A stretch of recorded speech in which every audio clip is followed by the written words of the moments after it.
Sou o professor Rodrigo Holanda, aqui do Departamento de Física da Universidade Federal do Rio Grande do Norte. Nós vamos começar o curso, tá bom? De Introdução à Cosmologia. É um curso voltado principalmente para alunos ali no final do curso de Física Bacharelado, ou também para alunos da pós-graduação que queira revisar alguns conceitos, né, do arcabouço do arcabouço teórico que forma a cosmologia, tá? Então, primeiramente eu quero indicar aqui alguns livros de onde eu tirei basicamente o curso. Então, esse livro aqui é o Peter Schneider, tá? É um livro extremamente bom, ele fala desde conceitos de extragaláctica, de astronomia extragaláctica, até cosmologia, passando também por galáxias, etc. É um excelente livro, tá ok? Não tem uma estrutura matemática tão formal, então é um livro ótimo para introdução. Eu uso ele bastante no curso. Então, nós vamos utilizar também o livro do Barbara Ryder, que é da Barbara Ryder, que é um livro bastante conhecido, tá? De introdução à cosmologia. Inclusive, eu estou aqui com ele,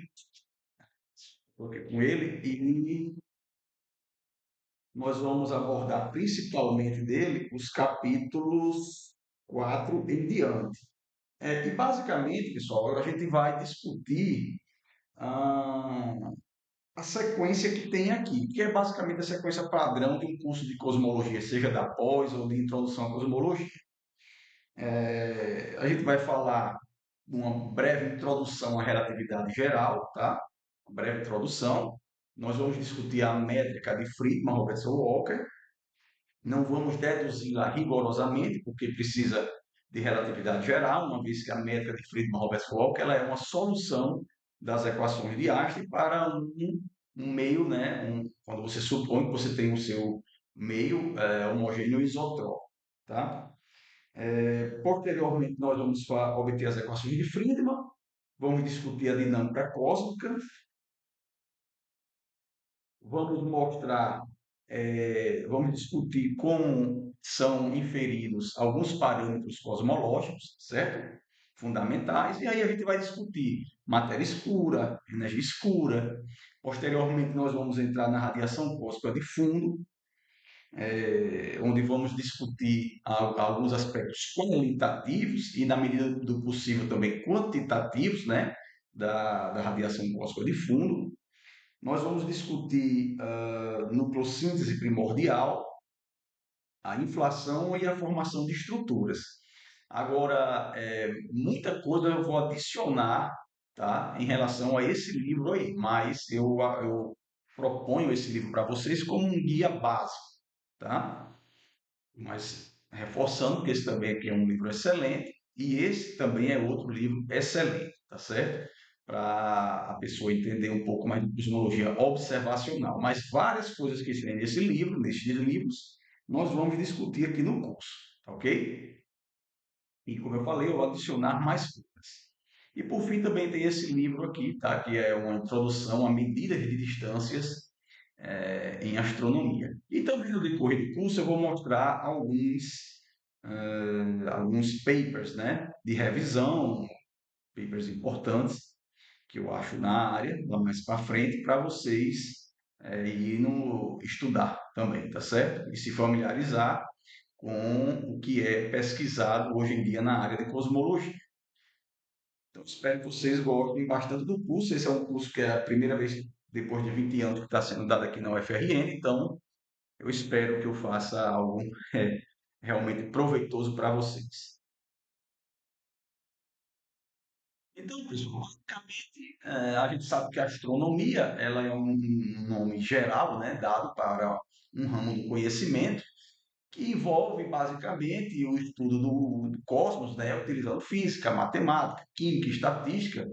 Só que a astronomia é algo muito vasto, né? Você pode estudar astrofísica estelar, você pode estudar astrofísica extragaláctica, você pode estudar astrofísica galáctica, você pode estudar exoplanetas, você pode estudar o meio interestelar, você pode estudar o meio intraaglomerado de galáxias e você pode estudar cosmologia. Então, cada termo que eu falei aqui corresponde a uma área vasta de pesquisa. tá? Inclusive, o meio interestelar é uma área, né, bastante estudada também dentro da astronomia. Processos radiativos, nucleoativos de galáxias, buracos negros, tudo isso são ramos, né, dentro da astronomia que pode ser estudado. Aqui na UFRN nós temos o grupo de cosmologia e o grupo de astronomia ou astrofísica estelar. No grupo de cosmologia, formado por mim e pelo professor Raimundo, nós estudamos energia escura, matéria escura, entre outros aspectos, e principalmente da minha parte, eu ainda também estudo a astrofísica da estrutura em larga escala, como aglomerados de galáxias, lentes fortes, gamma ray bursts, entre outros fenômenos, tá? Ou estrutura em larga escala. Então, o nosso curso, né, é o curso de cosmologia, que estuda, é o ramo da física, que estuda o universo como um todo, né? Nós não estamos interessados especificamente em características muito detalhadas ou sutis da evolução estelar, da evolução de galáxias, tá? Mas a gente não estuda isso, vamos dizer, de forma detalhada, mas a gente precisa dessas informações para poder ter um panorama geral do cosmos, tá? De como o cosmos se comporta. Então, nosso objetivo é estudar uma origem, né, a evolução e a estrutura e um eventual destino, né, do universo observável. Uma coisa aqui, pessoal, inicialmente que eu quero deixar bastante claro quando a gente fala origem, é que a gente não sabe se o universo tem uma origem, tá certo? A gente não sabe. O universo observável realmente ele parte de um estado a outro, né? Você tem uma evolução no estado, né, físico do universo, mas a gente não sabe se o espaço-tempo em si teve uma origem, tá certo?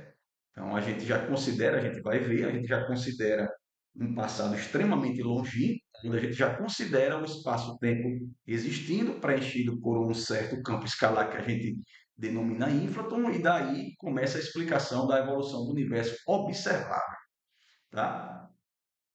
Então, basicamente, essas são as perguntas que a gente tenta esclarecer. Do que o universo é feito, o universo é finito ou infinito, teve um começo no tempo, ou seja, o espaço-tempo tem um início realmente, e como será o futuro do universo.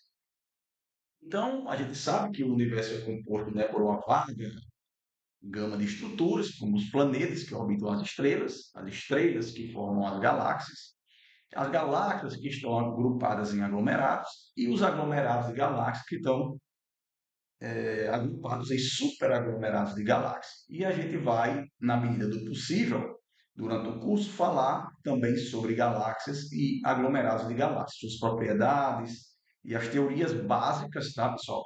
Tudo aqui é introdutório, então as teorias básicas de formação destas estruturas aqui, correspondendo a galáxias, aglomerados de galáxias e de estrelas também, quando nós formos estudarmos o critério de Jeans, tá? Para o colapso gravitacional. É, Só que a questão é que a cosmologia, pessoal, a astronomia em geral, mas principalmente a cosmologia, lida com quantidades muito grandes, né? Escalas de tempo muito grandes, massas imensas, distâncias imensas, e aí a gente tem que desenvolver ou utilizar outras unidades físicas que não sejam o metro, quilograma ou segundo, tá certo? Porque o metro é muito curto, o quilograma é muito pequeno e o segundo é algo muito breve. Então, nós costumamos usar em astronomia ou em cosmologia a unidade astronômica, né, que é a distância média entre a Terra e o Sol, tá certo? O A. Nós utilizamos o parsec também, que é a distância na qual uma unidade astronômica subtende um ângulo de 1 segundo de A, tá certo? E nós utilizamos também o megaparsec, que é uma escala de comprimento útil para distâncias intergalácticas, tá? Que corresponde a 10 sextas parsec, tá certo? Ou parsec. Também tem um anos-luz, né? Que a gente também utiliza, que é a distância percorrida pela luz aí, tá? Então essas são as unidades que a gente utiliza para a distância em cosmologia. Para massa, pessoal, a gente costuma, ou potência, a gente costuma utilizar a massa solar como unidade padrão, tá? 10 a 30 quilogramas, e a luminosidade solar também. Nós, quando formos falarmos de luminosidade, né, de estrelas, de galáxias, de aglomerados de galáxias, a gente vai utilizar essa unidade aqui como uma unidade padrão. A unidade de tempo, a gente utiliza o ano ou giga-anos, tá? Depende do que a gente esteja trabalhando. Lembrando que um giga-ano são 10 a 9 anos, tá certo? O correspondente a 3,2 vezes 10 a 16 segundos. Ao mesmo tempo, dependendo em que momento da cosmologia nós estamos querendo descrever o universo, a gente também lida com coisas muito pequenas, tá? Principalmente ali no universo extremamente primordial. E ali também as unidades são redefinidas, vamos dizer assim, para os cálculos. Quando a gente for estudar nucleossíntese primordial, inflação, nós vamos utilizar muito essas unidades aí, tá? Que é o elétron-volt, ao invés de joule, e a energia de repouso de um elétron e a energia de repouso de um próton. Tá? Então, quando nós formos estudar nucleossíntese primordial, nós vamos também mudar a nossa unidade, tá? Não nesse curso, mas vocês também podem ver em livros mais avançados de cosmologia a utilização do sistema de Planck como uma unidade ainda mais universal, certo? E menos culturalmente enviesada, vamos dizer assim. Né? Porque, por exemplo, tem livros, dependendo de onde ele tenha sido escrito ou editado, que utilizam o sistema de CGS, MKS, tá? Então, o sistema de Planck é uma unidade mais universal, tá? E o sistema de Planck é baseado nas constantes universal, tanto da gravidade de Newton, a velocidade da luz, e a constante de Planck, né, H cortado, tá? Então, esse sistema de Planck é baseado em uma mistura, vamos dizer, matemática dessas três constantes aqui. Por exemplo, existe o comprimento de Planck, tá? Que corresponde a 1,6 vezes 10 a menos 35 metros, que é o comprimento de Planck. Existe a massa de Planck, descrita em termos de constantes, 2,2 vezes 10 a menos 8 quilogramas. E existe o tempo de Planck, né, pessoal, que é 5,4 vezes 10 a menos 44 segundos. Aqui eu quero primeiro fazer um esclarecimento, tá, com respeito a isso. Isso aqui, pessoal, é um intervalo de tempo de Planck. Muitas pessoas acham que o tempo de Planck só existe no universo primordial. Não. Correto. O tempo de Planck é um intervalo de tempo de Planck. É um intervalo de tempo. Como você tem um intervalo de 1,3 segundos, de 10 a menos 3 segundos, existe um intervalo de tempo de Planck e é 5,4 vezes 10 a menos 44 segundos. E a gente sabe hoje em dia que qualquer fenômeno físico, né, que ocorra em um intervalo de tempo menor do que esse, a gente não consegue explicar. Tá? A física não se aplica para eventos que ocorram em um intervalo de tempo menor que o tempo de Planck. Tá? Física falha, a física que a gente conhece. E a energia de Planck, certo? Que é equivalente a 1,2 vezes 10 a 28 elétron-volts. A temperatura de Planck, que é a energia de Planck dividido por K, que é 1,4 vezes 10 a 32 Kelvin. Isso aqui é a temperatura, quando o universo chega a essa temperatura que a gente vai estudar, né? Razoavelmente, porque aqui já tem muito mais perguntas do que respostas. Então, a partir dessa temperatura, as leis físicas também deixam de valer. Na verdade, pessoal, as coisas deixam de ficar claras muito antes disso aqui, tá? Então, uma pergunta que se faz é quando começou a cosmologia? Na verdade, a cosmologia, né, pessoal, é algo antigo, né? Você querer estudar o universo, entender como é que funciona o universo, isso é algo extremamente antigo, que nós podemos voltar atrás lá no tempo dos filósofos gregos, romanos, etc. Os chineses também, tá? Então, a cosmologia é um ramo a astronomia em geral, né? Foi sempre uma área de extrema curiosidade para o ser humano. Então, mas do ponto de vista matemático, né, moderno, ocorreu, houve uma mudança de chave, né, quando surgiu a cosmologia relativística, tá? Antes de Einstein, ela era baseada na gravitação newtoniana, basicamente na equação de Poisson, tá? Que assumia, né, que o universo era estático. Então, não se sabia nem da existência de outras galáxias.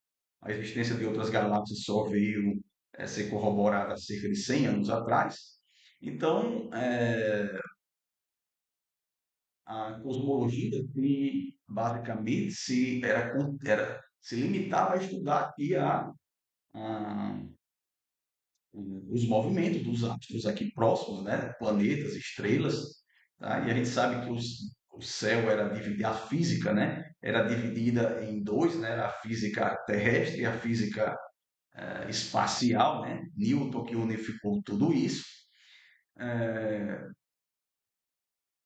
e assim, pessoal, a cosmologia, a gravitação de Newton, ela tinha muitos problemas para você estudar, para você conseguir estudar cosmologia através dela, porque se você coloca infinitos, né, dentro das equações de Newton, por exemplo, dentro da equação de Poisson, você não consegue resolver as equações. Tá? As equações divergem quando você coloca distribuição de matéria, por exemplo, de forma homogênea isotrópica em um universo que pode ser infinito.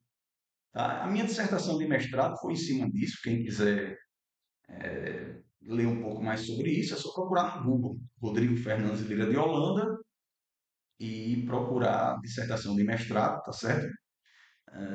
Análogos clássicos para cosmologias do tipo Friedman, Robertson, Walker. Eu acho que o título é esse. Então, quem quiser estudar um pouco mais sobre as limitações da cosmologia newtoniana, do ponto de vista matemático, aconselho a dar uma lida lá nos, nos capítulos de revisão da minha dissertação. Mas, enfim, aqui a gente está interessado na cosmologia moderna, tá? Que é a cosmologia relativista, que foi criada basicamente, né? Foi construída logo após a publicação da relatividade geral por Einstein em 1915, né? Onde ele mostrou, ele interpretou a gravidade como uma curvatura do espaço-tempo, né? A gente sabe que Newton ele não explicou a gravidade, ele criou uma lei, ele elaborou uma lei matemática que descrevia o fenômeno, mas não explicava o fenômeno, tá? Então, uma explicação mais fundamental foi dada por Einstein, né, como ele mostrou que, na verdade, a gravidade não é uma força, no sentido de uma força física real, como força elétrica, né, força magnética, mas, na verdade, é uma curvatura, né, do espaço-tempo que é causada pela presença da matéria e da energia. E logo após a sua publicação da relatividade geral, em 1917, ele publicou o que a gente chama de primeiro artigo dentro da cosmologia relativista. Inclusive, em 2017 foi 100 anos da cosmologia relativista, tá? Em homenagem a esse artigo de Einstein, que foi intitulado de Considerações Cosmológicas sobre a Teoria da Relatividade Geral. Então, nós vamos estudar isso, tá? Mais aprofundado, mas basicamente, em 1917, como eu falei, não se sabia nem da existência da, de outras galáxias, então ele considerou ele propôs que o modelo do universo seria um modelo estático, homogêneo, isotrópico, mas para isso ele teve que introduzir uma constante cosmológica para que dentro das suas equações, que previam naturalmente soluções dinâmicas, ele tivesse esse modelo estático, né?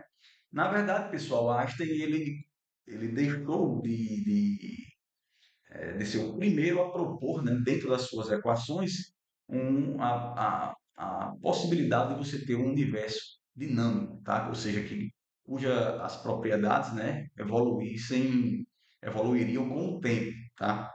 Por causa dada a visão do mundo dele, ele incorporou essa constante cosmológica para poder obter o universo estático que ele queria, uma vez, como eu falei, as soluções da equação de Einstein para o universo homogêneo isotrópico com a métrica conveniente, naturalmente apareciam soluções dinâmicas, tá certo?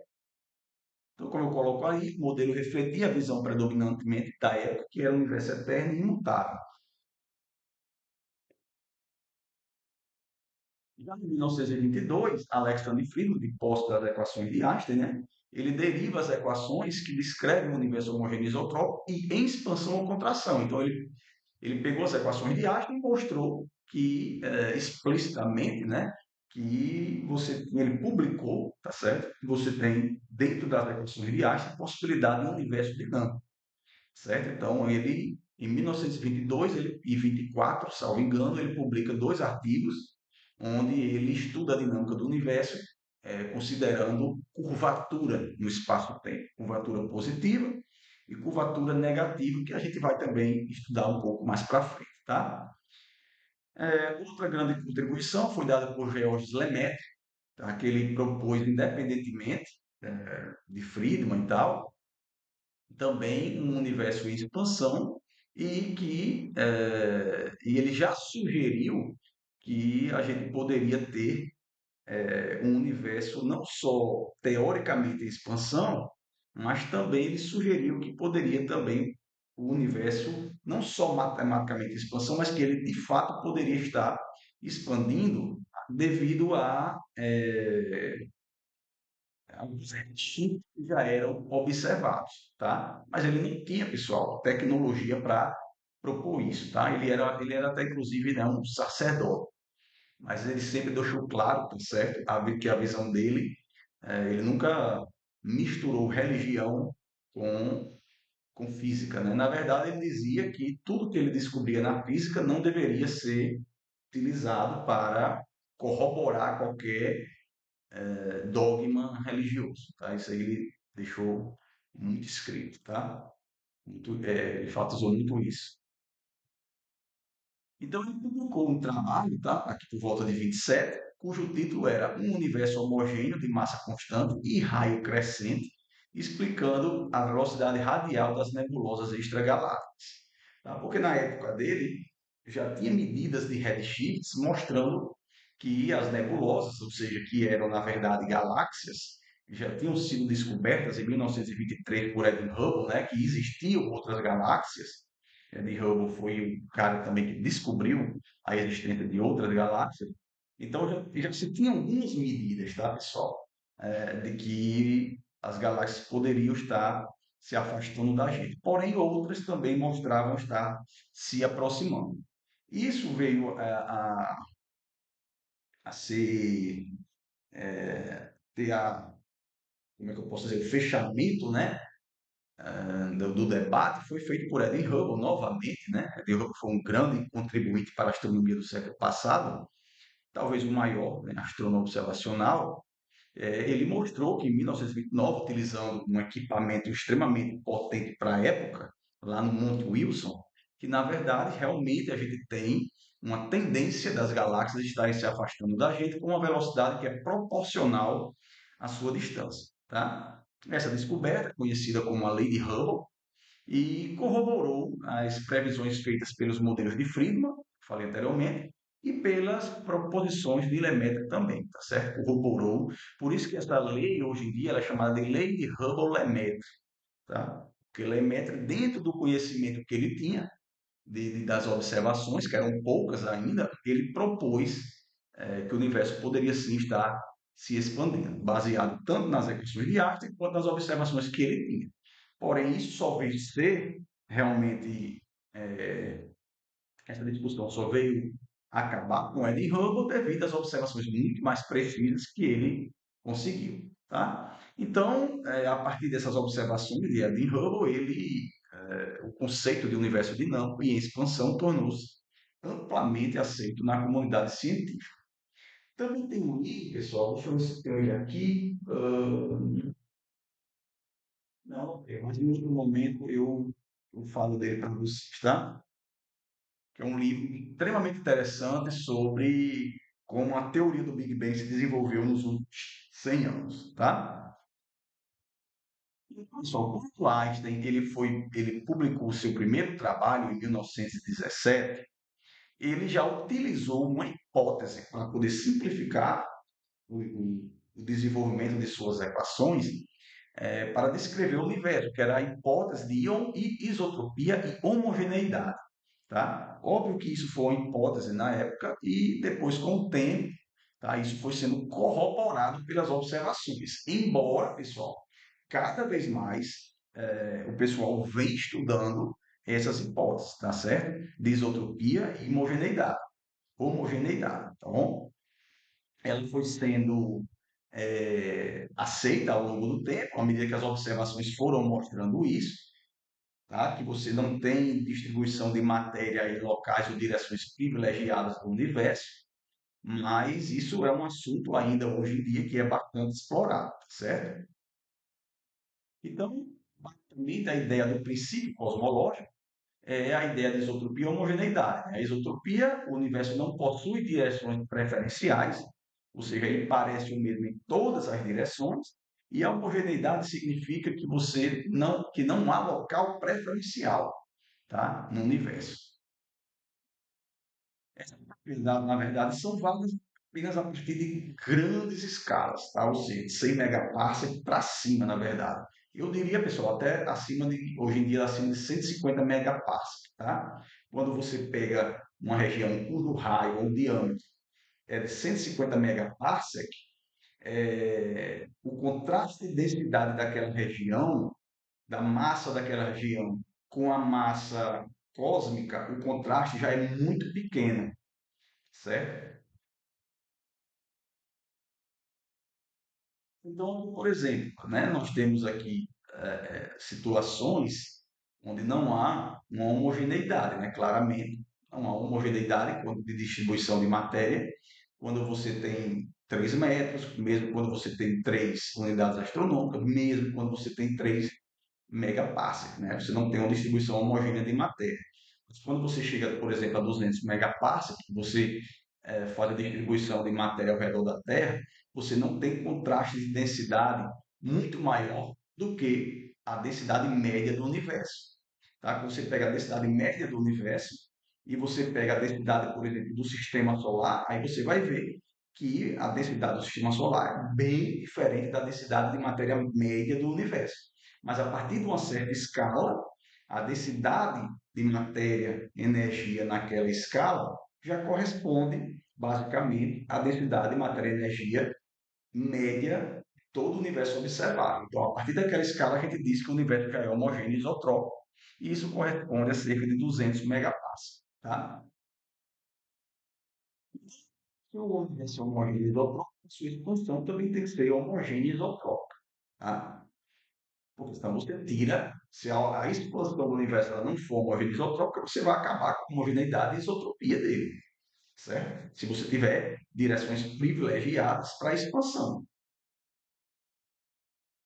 O que é isso, pessoal? Quer dizer que não importa em que local do universo você esteja, a lei que descreverá a expansão do universo vai ser a mesma para você, certo? Então, isso traz consequências bem interessantes para essa lei de evolução, como ela deve ser. Como essa lei de, não de evolução, né? Essa lei de afastamento, né? Das estruturas em si, devido ao fato da expansão homogênea ser isotrópica. Isso tem uma consequência bem interessante.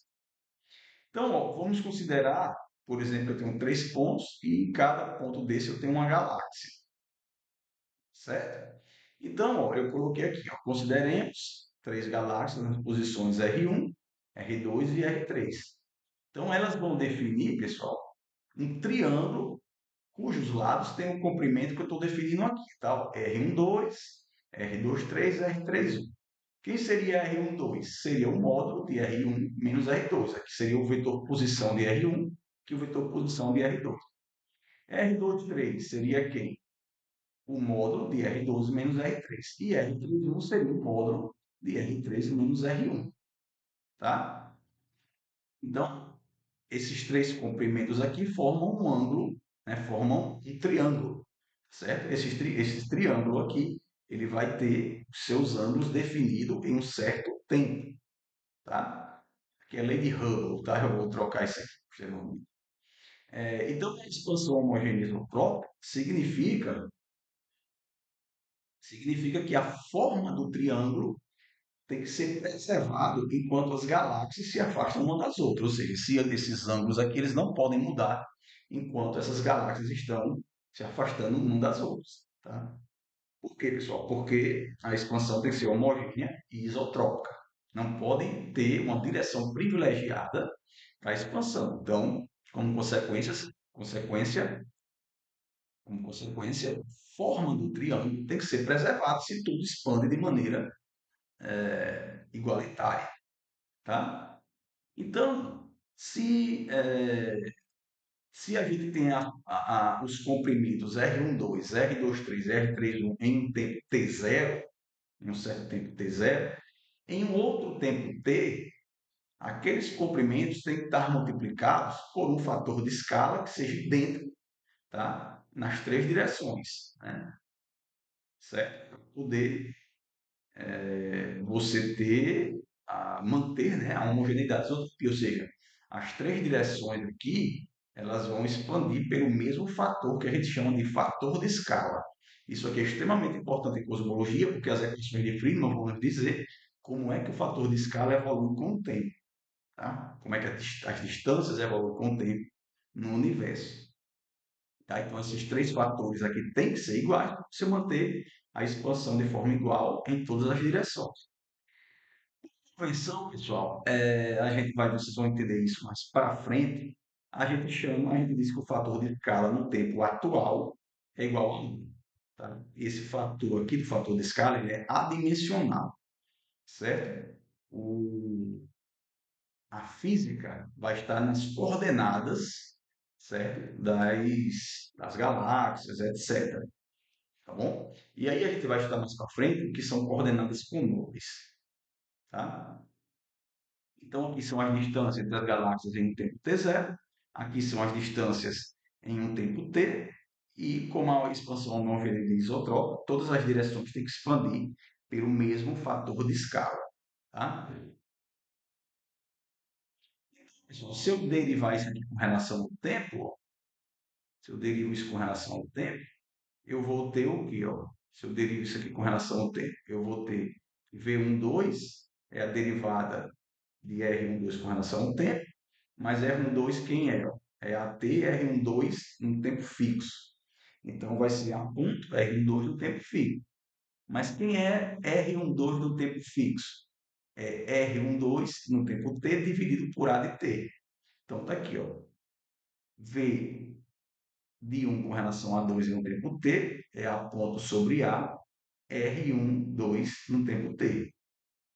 Certo? Ou seja, a velocidade é proporcional a esse fator aqui, ó, de A ponto sobre A, vezes a distância entre os pontos 1 e 2 em um tempo t.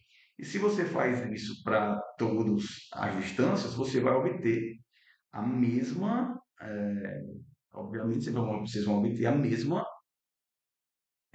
escala, né?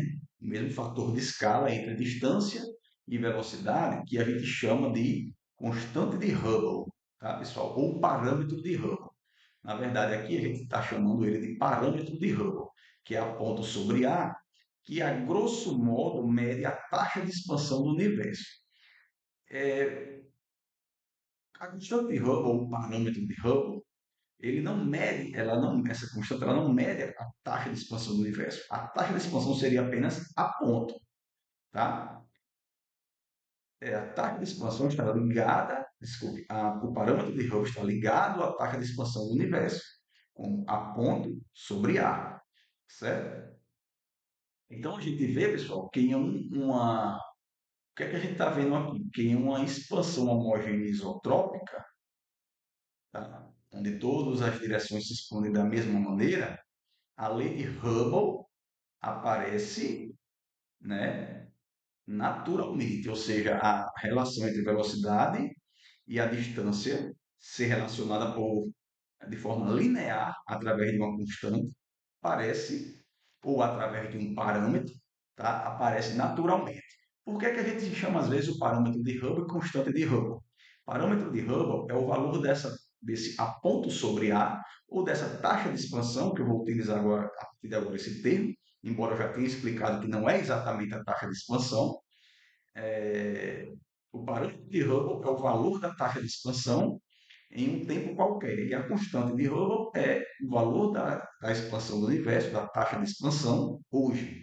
Certo? Só essa diferençazinha. Então, no universo homogêneo isotrópico, essa relação que Hubble utilizou, V igual a H0D, aparece naturalmente, tá? Aqui está a lei de Hubble, como ele obteve em 1929, ele teve aqui a cara de pau, de passar uma reta, tá certo? Aqui eu tenho um gráfico de velocidade de recessão tirado do Redshift pela distância, pessoal. 10 a sexta passe e 2 vezes 10 a sexta passe.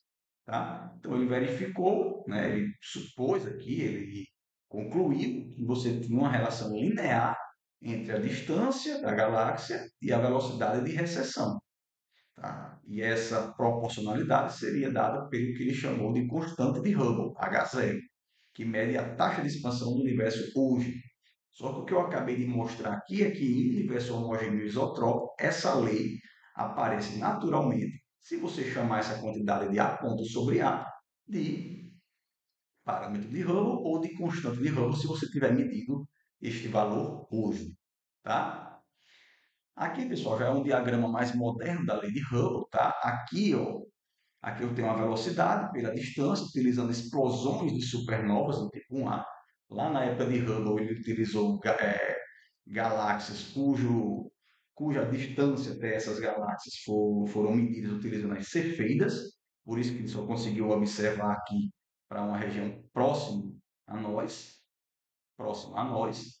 Já modernamente, a gente já consegue estudar distâncias descomunais, né, utilizando as supernovas do tipo 1A, e aqui está o gráfico, né, mostrando que a distância, isso quer dizer, mostrando que a relação entre velocidade e distância realmente é linear.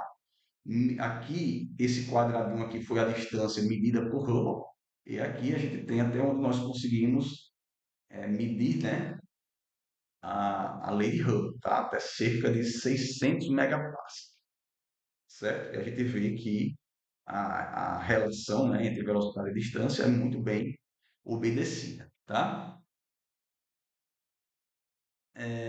Então, pessoal, voltando aqui um pouco nos slides, existe uma coisa óbvia, né? Se as galáxias estão se afastando atualmente, isso implica que elas estavam mais próximas do passado. E se o universo é homogêneo isotrópico, não existe um ponto especial, todo mundo pode estar considerando que as coisas se aproximavam dela. Qualquer pessoa, qualquer um observador em uma galáxia, quando você volta ao tempo, devido à expansão ser homogênea isotrópica, essa pessoa pode estar considerando que as coisas estão se aproximando dela, tá? E a gente, no decorrer do curso, vai ver que isso não é nada é, extraordinário você pensar nisso, tá? Porque de fato é o que você observa, o fator de escala vai diminuir com o tempo e o que você observa diminui com o tempo também, tá? E aí as coisas vão ficando muito próximas de você, só que você só consegue descrever isso, qualquer pessoa em outra galáxia só vai conseguir descrever isso, essa proximidade até uma distância do tempo de Planck, tá? O que acontece, desculpa, até o comprimento do tempo de Planck. Quando as distâncias ficam a uma distância menor do que a distância de Planck, a gente não sabe o que acontece porque a física falha, tá certo? Então, pessoal, se eu tenho duas galáxias separadas por uma distância r, eu tenho que V é igual a H0R, tá certo? A velocidade de recessão é igual a H0R, e H0 é a constante de Hubble hoje, tá? Então, pessoal, a gente, a grosso modo, pode pensar o seguinte, ó. Então, eu posso dizer que essas galáxias estavam em contato e estão separadas por uma distância r hoje, e se essa velocidade for uma velocidade constante, eu posso dizer que essas galáxias estavam juntas em um tempo r dividido por v, mais v é h0 sobre r. Então, a grosso modo, se essa velocidade fosse constante, né, de afastamento, eu posso dizer, a gente sabe que não foi, mas se eu supor que essa velocidade de recessão foi uma velocidade constante, a gente pode encontrar, então, que em um tempo t0, que é igual a h0 a menos 1, essas galáxias estariam juntas. Tá? E esse h0 a menos 1 é chamado de tempo de Hubble, certo? E é um valor que a gente utiliza bastante em cosmologia, que seria aquele tempo que, se a velocidade de recessão fosse constante, seria o tempo em que as galáxias estariam juntas, duas galáxias estariam muito próximas no passado, tá?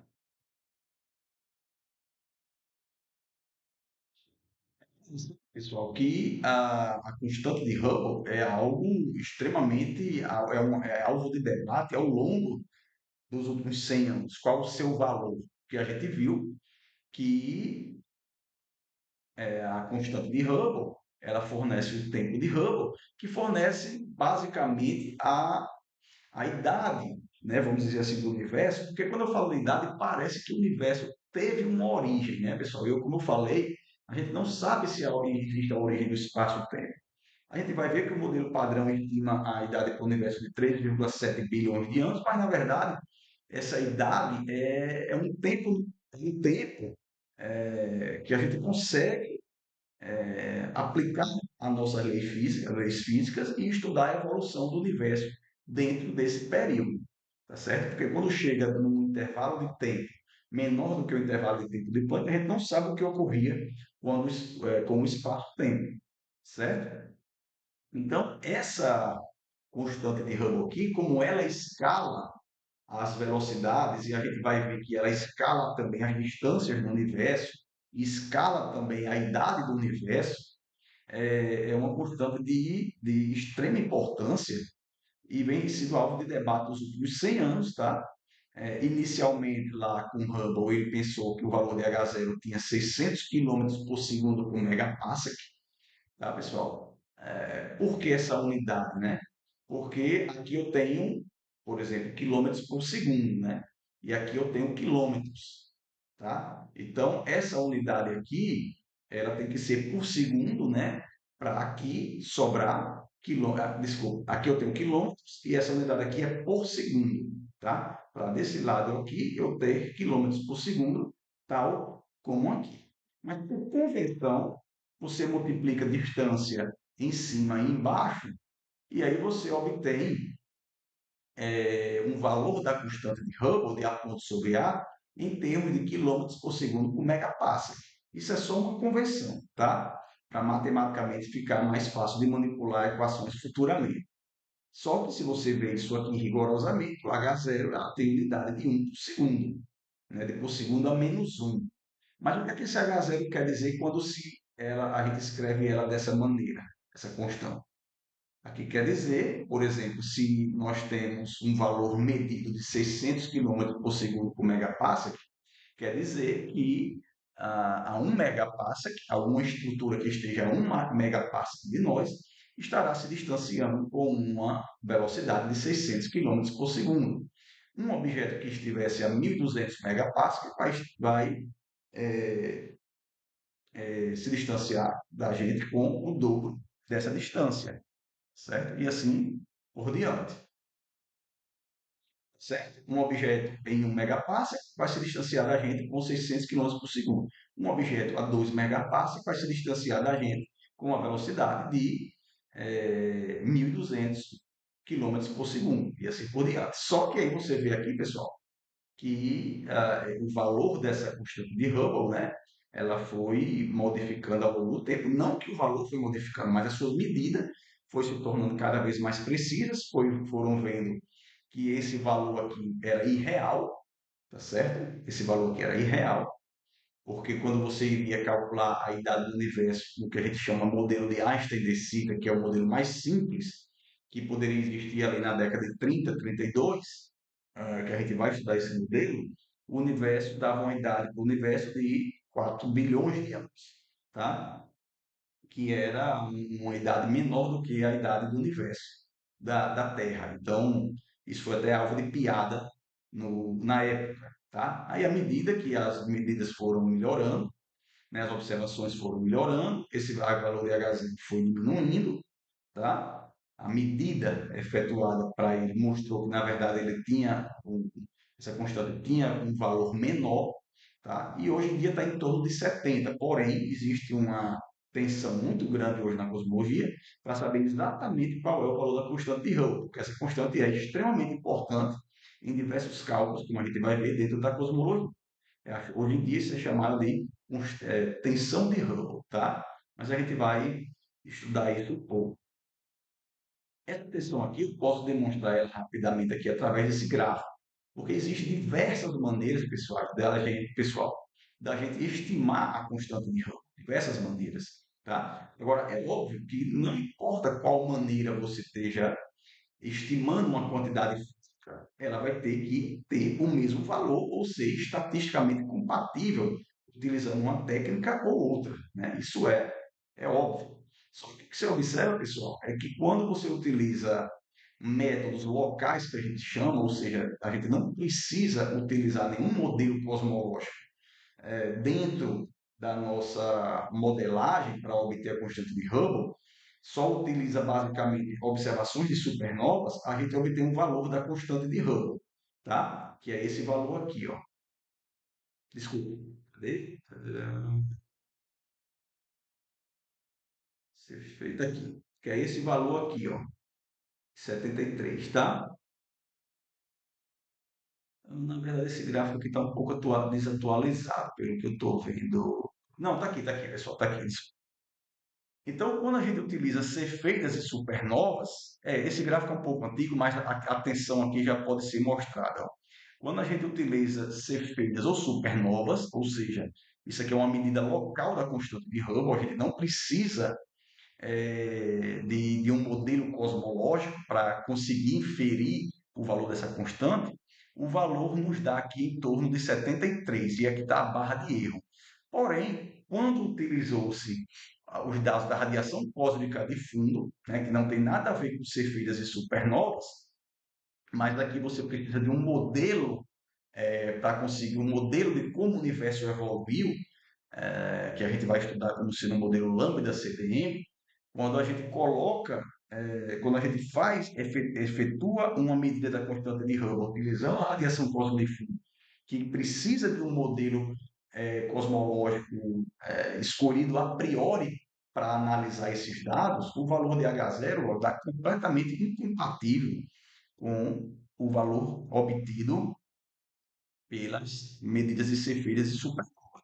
E isso com o tempo, como eu falei, isso com o tempo, pessoal, piorou a situação, tá certo? Essa discrepância entre, tá aqui, ó, as supernovas hoje, está aqui ó, a medida de 2021, uma das medidas mais recentes, está aqui o valor da constante de Hubble, e aqui está a medida mais atual, tá certo?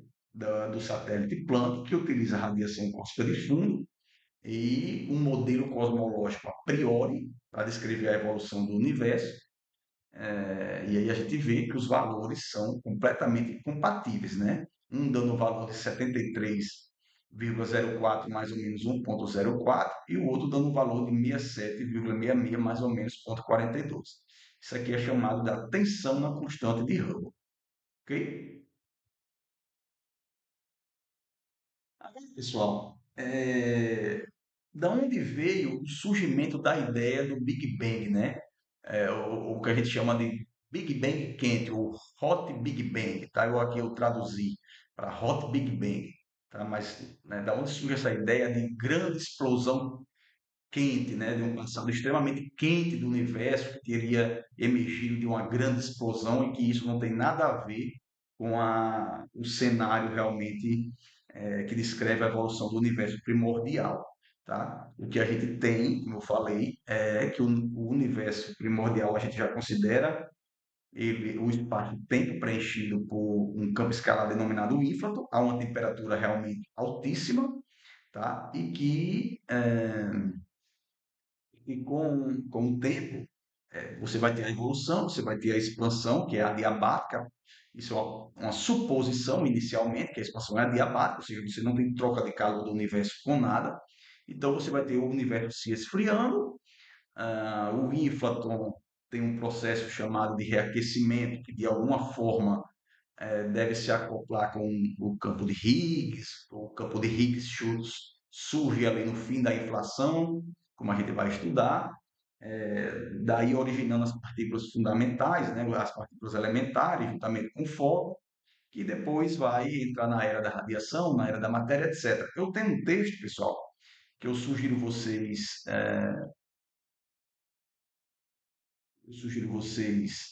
a dar uma olhadinha, que é dentro do,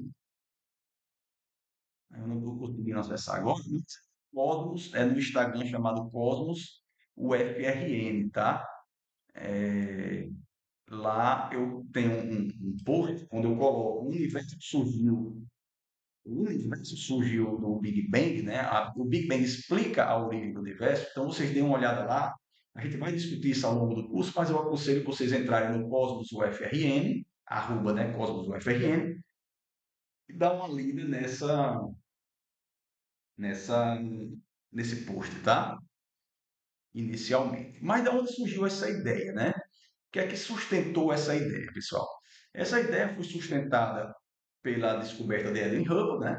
De que o universo estava em expansão, certo? Até então, pessoal, essa expansão era algo observacional e não tinha nada a ver ainda com a relatividade geral, né? Com o fato de como é que a gente, dentro da matemática, vai descrever essa expansão. Dentro da relatividade geral, isso é descrito pela expansão do próprio espaço. Tá? Dentro da relatividade geral, o espaço ele é dinâmico. Você pode torcer ele, né? Ele pode expandir, contrair, isso não tem problema nenhum. Não tem nenhum problema com infinitos, tá certo? Então, se você tinha a descoberta de Edwin Hubble, né? Então, percebeu que todas as galáxias estavam se afastando umas das outras, e isso indicava uma expansão universal, tá bom? Isso sustentado, né, pelas observações da velocidade de recessão e do redshift. Então, se as galáxias estão se afastando agora, passado, elas estariam muito mais próximas, então sugerindo que o universo observável no passado estaria extremamente quente e denso. Tá? Lembrando, pessoal, que esse nosso universo observável, quando eu falo, quando a gente volta no passado, ele é cada vez menor, tá certo? Porque a luz tem uma certa velocidade finita, então as regiões que a gente tem contato hoje, uma região que a gente tem contato hoje, a gente não tinha no passado. Então, quando a gente volta, o universo ele é bem menor do que ele é hoje, porque você tem a contração do espaço, mas o nosso universo observável também é bem menor, tá certo? Ele era bem menor, então, e o universo era menor, então você chega num ponto em que o universo é extremamente quente e denso. Tá? Porque se você supõe que a expansão é adiabática, quando você volta, algo que expande de forma adiabática esfria, quando você contrai, esquenta. Tá certo? Então, uma outra ideia que veio ao surgimento da ideia de um Big Bang, né, foi a ideia também proposta por Lemaitre, tá certo? Que ele propôs que o universo todo começou através de um átomo primordial que explodiu e se expandiu para formar o cosmos atual. Tá? Isso é uma ideia, né, bem inicial do que seria a evolução do universo, certo? Mas tudo isso veio ah, corroborando uma ideia de que o universo no passado era extremamente quente e denso e estava, né, em expansão. E aí, pessoal, com o passar do tempo, na década de 40, também surgiu o George Gamow, tá, que foi uma pessoa cujo desenvolvimento foi extremamente importante na área da nucleossíntese primordial, juntamente com Ralph Alpert e Robert Herman, tá certo? Então ele estudou a nucleossíntese primordial e a evolução térmica do universo. E aí os seus estudos, que a gente vai ver também isso, os seus estudos, nesses estudos eles mostraram que o universo realmente era extremamente quente e denso, e estava em equilíbrio térmico, certo? Mas a gente vai estudar isso mais para frente. Basicamente, o que é que o George Gamow pensou, né? Ele disse o seguinte: olha, se a gente tem o universo expandindo de forma adiabática e eu voltar no tempo, o universo ele vai se esquentar. Quanto mais eu voltar no tempo, mais as coisas vão ficarem próximas e mais quente. Então, ele supôs que em um certo instante o universo primordial estava em equilíbrio térmico a temperaturas extremamente altas, similares ao núcleo do Sol. E nessas condições, tal como ocorre no núcleo do Sol, poderiam ocorrer reações de fusão nuclear para formar elementos químicos. Tá certo? Quando você volta suficientemente no tempo, ali em torno dos 3 primeiros segundos, vamos dizer assim, após a era Planck ali, a temperatura do universo é de bilhões de graus que permitia a fusão de prótons e nêutrons, que formaria elementos leves. Ah, professor, mas da onde vem esse prótons e nêutrons? Vem de uma fase ainda anterior, que a gente chama de bariogênese, tá certo? Que está muito correlacionada a ao campo de Higgs, tá certo? E de como o campo de Higgs ele decai para formar as partículas elementares, radiação, e daí, com o esfriamento do universo ali, você começar a formar ah, os quarks se unirem e formar os prótons e os nêutrons, e a partir daí é que o George Gamow começou a conseguir explicar como os prótons e os nêutrons formavam elementos como hidrogênio, hélio e lítio. Tá? O George Gamow ele não explicou a bariogênese, tá? Ele explicou o surgimento do hidrogênio, do hélio e do lítio, tá? Ou deu os primeiros passos, né, pessoal, vamos dizer assim, porque isso foi melhorando ao longo do tempo, mas eles deram os primeiros passos para explicar a fusão de prótons e nêutrons, formando hidrogênio, hélio e lítio, tá? Supondo que o universo se comportaria como um núcleo de uma estrela, certo? Então, nessa temperatura, tal como ocorre na estrela, né, no núcleo da estrela, a matéria bariônica, né, que é isso que a gente basicamente é formado, prótons, nêutrons, a matéria bariônica está completamente ionizada, né, tornando-se o universo opaco devido aos elétrons livres. Então, pessoal, basicamente, ele propôs que o universo era tipo como um núcleo de uma estrela, onde você tem uma interação extremamente alta entre as partículas elementares e a radiação, de forma que isso estaria em equilíbrio e, consequentemente, quando você tem um sistema que está em equilíbrio, um sistema com radiação, que está em equilíbrio, né, térmico com as partículas elementares através de choques, né, que a gente chama de espalhamento Thomson ou espalhamento Compton, mas era basicamente espalhamento Thomson.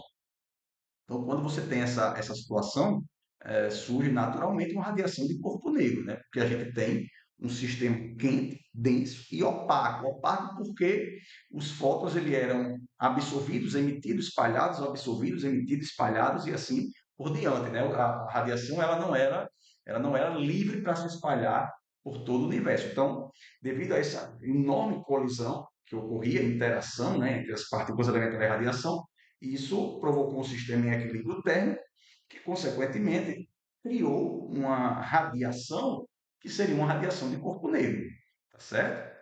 Então, o Gamow previu que existia essa radiação primordial, que a gente chama hoje de radiação cósmica de fundo, e que deveria existir permeando todo o universo, porque uma hora, devido à expansão, os fótons iriam ter o seu comprimento de onda esticado, né, pela expansão do espaço. Esses fótons eles iriam esfriar até um ponto que não iriam mais ser absorvidos ou basicamente não seriam, não estariam mais interagindo fortemente com a matéria através de absorção, nem de espalhamento também, porque chega a um ponto em que o caminho médio livre de um fóton é basicamente o tamanho do universo naquele instante. Então, nesse instante, a gente diz que esses fótons primordiais que estavam nessa sopa se desacoplam da matéria. E aí, o único efeito da expansão seria esfriar, né, essa radiação e ela estaria aqui hoje, basicamente, como previstas por ele, com uma temperatura de aproximadamente 3 Kelvin, tá certo? Né? E isso foi é, corroborado posteriormente, como a gente vai ver lá no futuro, por Penzias e Wilson, né? Que descobriram acidentalmente essa radiação na temperatura que o Gamow tinha previsto, tá? Só que, na verdade, pessoal, naquela época, na década de 40, existia também os defensores do universo do modelo estacionário, mas aqui não é estático, tá, pessoal? No modelo estático, o universo já tinha sido abandonado. Então, por enquanto, nessa primeira aula, eu vou parar por aqui, porque nós já estamos com 1 hora de aula, já é coisa demais para vocês absorverem, e aí, na próxima aula, a gente começa a partir aqui desses slides, tá ok? Até lá, então.